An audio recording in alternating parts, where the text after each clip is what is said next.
जो कुछ घटना घटित हो उसमें सदा संतोष रखना। सदैव याद रखो, उच्चात्मा गुरु को जो अच्छा लगता है वह आपकी पसंदगी की अपेक्षा अधिक अच्छा होता है। संतोष जैसे परम गुण से युक्त शिष्य पर ही गुरु की कृपा उतरती है।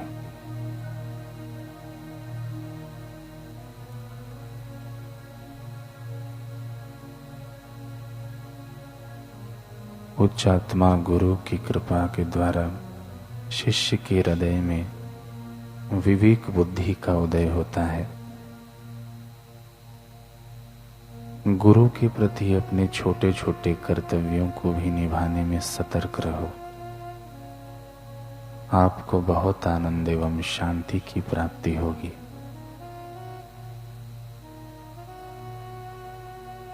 श्री कृष्ण उद्धव जी से कहते हैं कि मैं पुरोहितों में वशिष्ठ हूँ, गुरुओं में बृहस्पति हूँ, साधुओं में मैं नारायण हूँ और ब्रह्मचारियों में सनत कुमार हूँ। शिष्य जब अपने गुरु की सेवा करता हो तब उसे दूसरों की सेवा कभी लेनी नहीं चाहिए। आध्यात्मिक विकास में उसके लिए यह एक महान अवरोध है।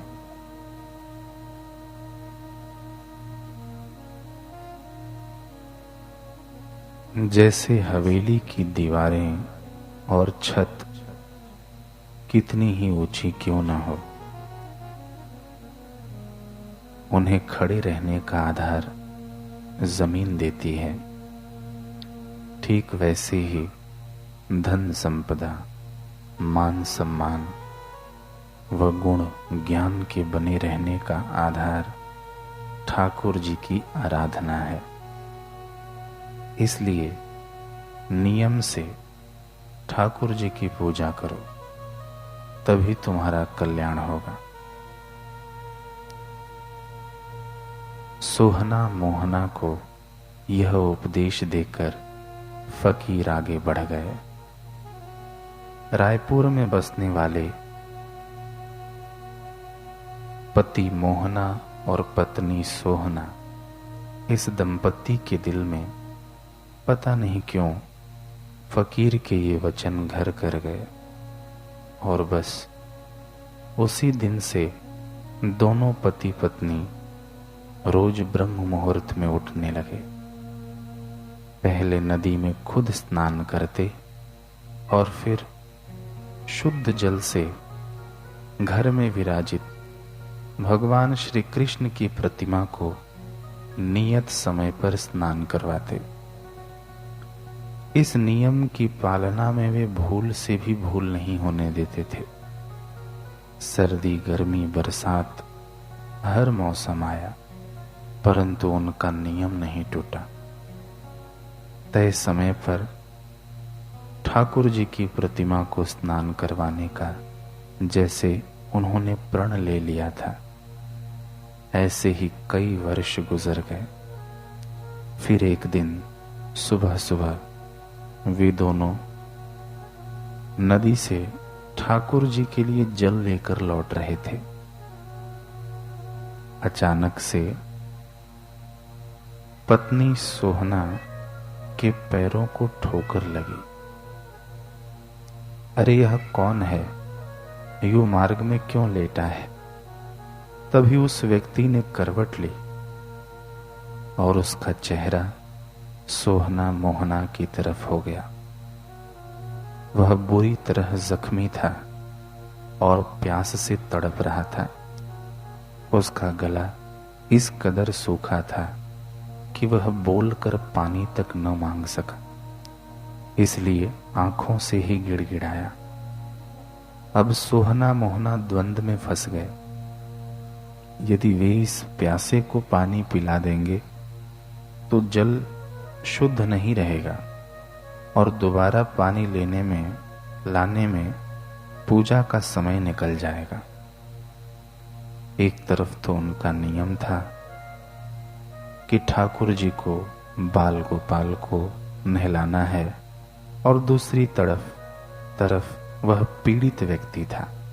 अफसोस, सोहना मोहना ने उस जड़वत मूर्ति में बसे ठाकुर का मोल उस जीवंत व्यक्ति के प्राणों में बसे ठाकुर से अधिक आंका।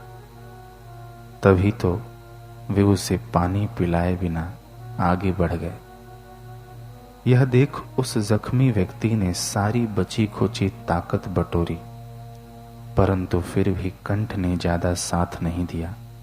इसलिए दबी सी आवाज में ही कह पाया, यह ठाकुर से कैसा प्रेम है तुम्हारा, जिसने तुम्हें उसी के इंसानों के प्रति भावहीन बना दिया। जाओ, मेरी बद्दुआ है कि ठाकुर तुम्हें दर्शन नहीं देंगे। सोहना मोहना के कानों ने इन शब्दों को पिया तो सही, लेकिन भीतर उतरने नहीं दिया। इसलिए तो एक बार भी पलट कर नहीं देखा, तेज कदमों से अपने घर की राह पर बढ़ चले। कितनी विचित्र सी बात है कि मनुष्य ने ईश्वर को भी अपने जैसा ही समझ लिया है। उसे लगता है कि जिन क्रियाकलापों से उसे संतुष्टि मिलती है, उसी से उसका इष्ट भी संतुष्ट होता होगा। सोहना मोहना अपनी हवेली पहुंचकर पूजा में बैठ गए। ठाकुर की प्रतिमा को स्नान करवाया, पुष्प अर्पित किए, दीप जलाए। लेकिन यह क्या, आज सब कुछ पूरा का पूरा करने पर भी उन्हें अधूरा अधूरा क्यों लग रहा था कि ठाकुर उन पर प्रेम भरी दृष्टि नहीं डाल रहे, बल्कि उन्हें घूर रहे हैं। अर्पित किए गए पुष्पों में से सुगंध की बजाय मानो अचानक दुर्गंध क्यों उठने लगी। दीपक की लौ बार बार बल खा खा कर बुझ क्यों रही है।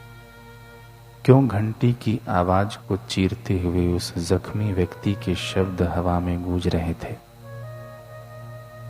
जाओ, मेरी बद्दुआ है कि ठाकुर तुम्हें दर्शन नहीं देंगे। अब यह गूंज पत्थर बनकर सोहना मोहना के कलेजे को दबाने लगी, और हर बढ़ते पल के साथ इस गूंज का भार बढ़ता ही गया। आखिरकार सोहना मोहना इस भार को सहन नहीं कर पाए। लोटे में जल लेकर दोनों तुरंत उसी स्थान की ओर दौड़े जहां वे उस असहाय दिन को छोड़कर आए थे। यही सोच लिए कि उसे पानी पिलाकर उनके मन का बोझ हल्का हो जाएगा। अब तक सूरज भी आंखें मसलता हुआ जाग चुका था।